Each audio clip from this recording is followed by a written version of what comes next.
പോലീസുകാർക്കിടയിൽ നല്ലവരുണ്ടെങ്കിൽ പോലും വളരെ വൃത്തികെട്ട തെണ്ടി പരനാടുകളായ കർണാടക പോലീസുകാർ ആ കൂട്ടത്തിൽ നിന്നുകൊണ്ട് വളരെ മോശമായിട്ട് പെരുമാറി. നമസ്കാരം, അനന്തുമാതരമ്പുള്ളാണ്. മലയാളിയായ അർജുൻ ഏകദേശം ഒരാഴ്ച കാലഘട്ടമായിട്ട് മണ്ണിനടിയിൽ തന്നെ കിടക്കുകയാണ്. കാരണം എൻ്റെ ഈ പുറകിൽ കാണുന്ന ഈ ഒരു വാഹനമാണ് അർജുൻ ഉപയോഗിച്ചത്. അതേ മോഡൽ വാഹനമാണ് എൻ്റെ പുറകിലുള്ളത്. SP എന്ന് പറഞ്ഞ ഉദ്യോഗസ്ഥൻ ആ വാഹനത്തിന് ഓണർ എടുത്ത് സംസാരിച്ചെന്ന് അറിയോ? ആ വാഹനത്തിൽ അപകടത്തിൽപ്പെട്ട് കിടക്കുന്ന ഡ്രൈവർക്കാണോ അതോ അതിന്റെ ഓണർക്കാണോ കേരളത്തിൽ ഇത്രയും വലിയ ബന്ധമെന്ന് ചോദിച്ചത്. കാര്യം പറഞ്ഞുണ്ടല്ലോ, നേരെ നോക്കുമ്പോൾ കർണാടക മുഖ്യമന്ത്രിയെ കേരള മുഖ്യമന്ത്രി വിളിക്കുന്നു, പ്രതിപക്ഷ നേതാക്കൾ വിളിക്കുന്നു, BJP അടക്കമുള്ള രാഷ്ട്രീയ പാർട്ടിയിൽ നിന്ന് ഉന്നതമായ ആൾക്കാർ കേരളത്തിൽ നിന്ന് വിളിക്കുന്നു. അങ്ങനെ വിളിക്കുമ്പോൾ അവർ തന്നെ സംശയിച്ചു. എനിക്ക് തോന്നുന്നു ഒന്നിൽ അർജുനായിരിക്കാം, അല്ലെങ്കിൽ ഈ പറയുമ്പോൾ ആയിരിക്കാം അത്രയും ബന്ധമുള്ളത്. കാരണം കേരളം തന്നെ പൗരന് കൽപ്പിക്കുന്ന ഒരു വില, ആ ഒരു വാല്യൂ ആണ് സത്യം പറഞ്ഞാൽ നമുക്ക് ഈ ഒരു സംഭവത്തിൽ മനസ്സിലായത്. ഭാരത് ബെൻസിന്റെ ഈ മോഡൽ വാഹനത്തിലാണ് അർജുൻ കർണാടകയിലേക്ക് പുറപ്പെട്ടത്. അപ്പോൾ ഈ ഉള്ളിൽ കാണുന്നതാണ് ഈ ഒരു ഭാരത് ബെൻസിന്റെ ക്യാബിൻ എന്ന് പറയുന്നത്. നമുക്ക് ക്യാബിൻ മുകളിലേക്ക് കയറി നോക്കാം. നമുക്ക് അറിയേണ്ടത് ഒന്ന് രണ്ട് കാര്യം എന്ന് പറഞ്ഞാൽ അത് എയർ സർക്കുലേഷനുമായി ബന്ധപ്പെട്ട കാര്യങ്ങളാണ്. അത് പുറത്തുനിന്ന് എങ്ങനെയാണ് എയർ വരുന്നത് എന്നുള്ളത് ഞാൻ പുറത്തിറങ്ങി കാണിച്ചു തരാം. ഇപ്പോൾ ഈ വാഹനം നിലവിൽ ഇതിൻ്റെ ഇഗ്നീഷൻ ഓൺ ആണെന്നുണ്ടെങ്കിൽ, അത് ഫാൻ വർക്ക് ചെയ്യുന്നുണ്ടെങ്കിൽ പുറത്തു നിന്ന് അകത്തേക്ക് എയർ കയറും. അതുപോലെ തന്നെ AC ഓൺ ആണ് എന്നുണ്ടെങ്കിലും ഈ പറയും പോലെ അകത്തേക്ക് എന്ത് ചെയ്യും, പുറത്തുനിന്ന് അകത്തേക്ക് വായു വരും. ഇപ്പം ഇതൊന്നുമില്ല, AC അല്ലെന്നുണ്ടെങ്കിൽ ഇഗ്നിഷൻ ഓഫ് ആവുന്ന ഒരു ഘട്ടത്തിലാണെന്നുണ്ടെങ്കിൽ, ഡോറ് ക്ലോസ് ചെയ്യുന്ന അവസ്ഥയാണെന്നുണ്ടെങ്കിൽ ഈ വാഹനത്തിൽ തന്നെ ഉള്ള എയർ ആയിരിക്കും അങ്ങോട്ട് എന്ത് ചെയ്യുക, സർക്കുലേറ്റ് ചെയ്യുക എന്നുള്ളത്. അപ്പോൾ നമുക്ക് പുറത്തിറങ്ങി നിന്ന് കഴിഞ്ഞാൽ ഈ വാഹനത്തിൽ എങ്ങനെയാണ് എയർ കയറുന്നൊരു ഹോൾ ഉണ്ട്, അത് നമുക്ക് കണ്ടുപോകാം. അപ്പോൾ ഈ ഒരു വാഹനത്തിൻ്റെ അകത്തേക്ക് എയർ കയറുന്ന ഒരു പോർഷനാണ് കണ്ടത്. അപ്പോൾ ഇത് AC ഒരു വെൻ്റാണ്. ഈ ഒരു പോർഷനിലൂടെ കൂടിയിട്ടാണ് ഈ ക്യാബിനകത്തേക്ക് എന്ത് ചെയ്യുന്നത്, AC അകത്തേക്ക് എയർ കയറുന്നത്. അപ്പോൾ ഈ ഒരു പോർഷനിൽ, അതായത് ഈ താഴെ വരുന്ന ഈ ഒരു പോർഷനിൽ മണ്ണ് കയറി അടയുകയാണെന്നുണ്ടെങ്കിൽ അകത്തേക്ക് എന്ത് ചെയ്യാൻ പറ്റത്തില്ല, എയർ കിട്ടാനുള്ളൊരു സാധ്യത വളരെയേറെ ഒരു കുറവായിരിക്കും എന്നാണ് നമുക്ക് ഇവിടെ നിന്ന് മനസ്സിലാക്കാൻ വേണ്ടി സാധിക്കുന്നത്. അതുപോലെ തന്നെ ബാക്കിലേക്ക് വരുമെന്നുണ്ടെങ്കിൽ ആ കാണുന്ന വെൻറ്റ് ഹോളാണ്, അതുവഴിയാണ് എഞ്ചിനകത്തേക്ക് എന്ത് ചെയ്യുന്നത്, എയർ കയറുന്നത്. ആ ഭാഗത്തേക്ക് ഈ പറയും പോലെ മണ്ണ് കയറി നിറയുകയാണെന്നുണ്ടെങ്കിൽ വണ്ടി സ്റ്റാർട്ട് ആവുകയുമില്ല.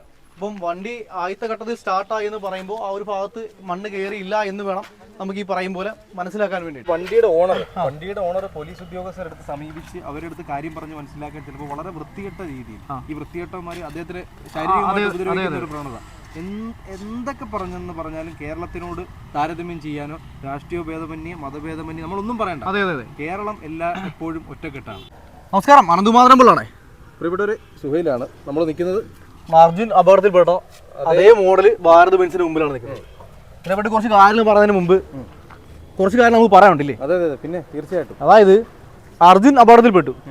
ഞാൻ ചോദിക്കുന്നത്, ഇത് കേരളത്തിലായിരുന്നെങ്കിൽ എന്തായിരിക്കും അവസ്ഥ? ഈ ഒരാഴ്ചക്കാലം ഇതുപോലെ നിൽക്കൂ. പ്രളയവും ഉരുൾപൊട്ടലും ഒക്കെ അതിജീവിച്ച മലയാളി ഉറപ്പായിട്ടും ഒരു ദിവസത്തിനുള്ളിൽ തന്നെ രക്ഷപ്പെടുത്തി. കർണാടക, നിങ്ങൾ എന്തൊരു മനുഷ്യനാണ്. ഈ ഒരു സംഭവം നടന്നത് ഒരു കർണാടക പൗരന്റെ വണ്ടി കേരളത്തിലായിരുന്നു എന്നുണ്ടെങ്കിൽ എന്തായിരിക്കും സ്ഥിതി? നമ്മുടെ നാട്ടിൽ നിന്ന് ചായക്കടയിൽ നിന്ന് ചായ കുടിക്കാൻ വരുന്ന ആൾക്കാർ പോലും, അല്ലെങ്കിൽ ഈ പറയുന്ന തൊഴിലാളികൾ പോലും വീട്ടിൽ പോയിട്ട് ഈ പറഞ്ഞ പോലെ കുന്താലി എടുത്തുകൊണ്ട് അവിടെ ചട്ടിക്കകത്താലും കോരി മാറ്റാനുള്ള സമർത്ഥനം കിട്ടിയ പിച്ചാത്തിയോ കല്ലും മണ്ണോ കമ്പോ എന്തുകൊണ്ടെങ്കിലും അവിടെ ഇറങ്ങിയാണ്. പക്ഷെ കേരളത്തിൽ നിന്ന് രക്ഷപ്പെടുത്താൻ വേണ്ടി അവിടെ ചെന്നവർ അങ്ങോട്ട് അടുപ്പിക്കുന്നില്ല. തീർച്ചയായിട്ടും ഒരു പ്രവണത. ബസ് വിളിച്ചു പോലും എത്ര ബുദ്ധിമുട്ടി പേമാരി മഴയത്ത് അവിടെ ചെന്ന ഈ കേരളത്തിലുള്ള പ്രിയപ്പെട്ട സഹോദരങ്ങളെ അങ്ങോട്ട് അടുപ്പിക്കുന്നില്ല. ഇതിന് സത്യം പറഞ്ഞ സങ്കടമല്ലേ? തീർച്ചയായിട്ടും. ഒരു മനുഷ്യൻ, ഒരു സഹോദരൻ, നമുക്കൊക്കെ സത്യം പറഞ്ഞ ആവശ്യം തോന്നുന്നത് മലയാളിയാണ് എന്ന് കരുതിയിട്ട് മാത്രമല്ല, ഒരു മനുഷ്യജീവനാണ്. ആ മനുഷ്യജീവനെ കാത്ത് ഒരു വീടുണ്ട്, ഭാര്യയുണ്ട്, കുട്ടികളുണ്ട്, ഇങ്ങനെയൊക്കെ കാത്തിരിക്കുന്ന ഒരു ഇതിലേക്കാണ് ഈ പറയാൻ പോലെ എന്താ പറയുന്നത്. ഇപ്പം ഒരാഴ്ച കഴിഞ്ഞു. ഇപ്പം നമ്മുടെയൊക്കെ ആവശ്യം കൂടുകയും നമുക്ക് ഇത്ര ഒരു എന്താ പറയുക വൈകാരികത ഉണ്ടാവുന്നതിന് ഉള്ള കാരണവും കൂടി അത് തന്നെയാണ്. അല്ലാതെ ഈ പറയാൻ പോലെ മലയാളിയോ അല്ലെങ്കിൽ പ്രാദേശികത്വം മാത്രമല്ല. ഈ കോവിഡ് ടൈമിൽ അന്തർ സംസ്ഥാന തൊഴിലാളികൾക്ക് ഇവിടെ വന്ന് അവർ പെട്ടുപോയ സമയത്ത് അവർക്ക് ഭക്ഷണത്തിനും വെള്ളത്തിനും വേണ്ടി ഓടി നടന്നവരാണ് മലയാളികൾ. ഇപ്പൊ നേരെ മറിച്ച് കർണാടക പൗരനാണ് കേരളത്തിൽ ഇങ്ങനെ സംഭവിച്ചെങ്കിൽ 24 മണിക്കൂർ തികയുന്നതിന് മുമ്പ് നിങ്ങളെ രക്ഷപ്പെടുത്തി കേരളത്തിലുള്ള ഒരു വീട്ടിൽ. അക്കാര്യത്തിലേക്ക് സത്യം പറഞ്ഞാൽ നമ്മുടെ ഡിപ്പാർട്ട്മെന്റുകളെയും ജനങ്ങളെയും സത്യം പറഞ്ഞാൽ അഭിനന്ദിച്ചേ മതിയാകും. എത്ര സംഭവങ്ങൾ കവളപ്പാറടക്കമുള്ള ഇതിനേക്കാൾ വലിയ വർഷങ്ങളാണ് സമയത്ത് പോലും കേരളം പതറിയിട്ടില്ല എന്നുള്ളത് തന്നെയാണ്. തീർച്ചയായിട്ടും. അത് ഈ ഹെലികോപ്റ്റർ യൂസഫ് അലിയുടെ ഒരു ആക്സിഡന്റ് സമയത്ത് ആദ്യം ഓടിച്ചെന്നത് ആ വീട്ടിലെ കാലുവയ്യാത്തൊരു മനുഷ്യനാണ്. ആദ്യം ഓടിച്ചെന്നത് ഇതിനകത്ത് എന്ത് സംഭവിക്കും, ഇത് ബ്ലാസ്റ്റ് ഉണ്ടാവും എന്നൊക്കെ പറഞ്ഞ സമയത്തും പോയി രക്ഷിച്ചത് മലയാളിയാണ്. അതുകൊണ്ട് എടാ കർണാടകക്കാരാ, നിന്നോട് പറയാനുള്ളത് എന്തുവാ? കൂടുതലൊന്നും പറയാനില്ല, കൂടുതലൊന്നും പറയിപ്പിക്കാതിരിക്കുന്നത് നല്ലത്. നിനക്കും ഇങ്ങനെ വരും. പോലീസിന്റെ കുപ്പായൊക്കെ അഴിച്ചു വെച്ചിട്ട് ഒരു സാധാരണ മനുഷ്യനായ. പക്ഷെ അന്ന് നീ കേരളത്തിലാണ് സംഭവിക്കുന്നതെങ്കിൽ അന്ന് മലയാളം ഉണ്ടാവും, കൂടെ ഞങ്ങളും ഉണ്ടാവും. തീർച്ചയായിട്ടും. ഇതേ സെയിം വാഹനമാണ്, ഒരു വ്യത്യാസമില്ല. ഈ സെയിം വാഹനത്തിലാണ് അർജുൻ ഈ അപകടം പറ്റിയത്. ഇതിന് ഒരുപാട് പ്രത്യേകതകളുണ്ട്. ഏറ്റവും വലിയ പ്രത്യേകത ഈ AC വെന്റ് AC ഓഫ് ചെയ്താലും നമ്മുടെ കാറിനുള്ള പോലെ എയർ സർക്കുലേഷൻ അല്ലാതെ ഇതിനകത്തോട്ട് കയറുന്നുള്ളതാണ്. പക്ഷേ അതിന് പ്രശ്നം എന്ന് പറഞ്ഞാൽ ഇഗ്നിഷൻ ഓൺ ആയിരിക്കണമെന്നാണ് ടെക്നീഷ്യന്മാർ പറയുന്നത്. ഇഗ്നിഷൻ ഓൺ ആയിരിക്കണം. പിന്നെ 4 സംവിധാനങ്ങളുണ്ട് ഇതിനകത്ത്. ഒന്ന് ഫ്രണ്ട് AC വെന്റിൽ കൂടെ എയർ ഇതിനകത്തോട്ട് കയറാം, പുറകു വഴിയും കയറാം. പുറകു വഴി ഈ ഭാഗം ഇതുപോലെ തന്നെ 2 നോർമൽ വെന്റ് ഉണ്ട്. അതെ, ഈ നോർമൽ വെന്റ് വഴി AC ഇതിനകത്തോട്ട് എയർ സർക്കുലേഷൻ ഉണ്ടാവും. അതുകൂടാതെ എഞ്ചിൻ പ്രഷർ ചെയ്യുന്ന എഞ്ചിൻ്റെ വാൾവ് പോകുന്ന അതുവഴിയും ഇതിനകത്തോട്ട് എയർ സർക്കുലേഷൻ കയറാം. എന്തെങ്കിലും ഒരു ചാൻസിൽ അദ്ദേഹം ഈ ഭാഗത്ത് മണ്ണ് കയറി അളയാതിരുന്ന് കഴിഞ്ഞാൽ അകത്തേക്ക് ഈ പറയുമ്പോൾ എയർ സർക്കുലേറ്റ് ചെയ്യും. ഇപ്പം നിൽക്കുമ്പോൾ തന്നെ നല്ല പോലെ ഹൈറ്റ് ഉള്ള ഒരാളാണ്. അത് നിൽക്കുമ്പോൾ തന്നെ ഇങ്ങനെ നിൽക്കാൻ പറ്റും. വണ്ടി ചരിഞ്ഞു കിടന്നാൽ തന്നെ നല്ല സ്പേസ് ആണ്. നല്ല രീതിയിൽ അതിനകത്ത് നിൽക്കാൻ പറ്റും. എത്രത്തോളം മാത്രമല്ല അകത്ത് ഒരുപാട് സ്പേസും ഉണ്ട്, ഒന്ന് കിടക്കാനുള്ള സ്പേസും ഉണ്ട്.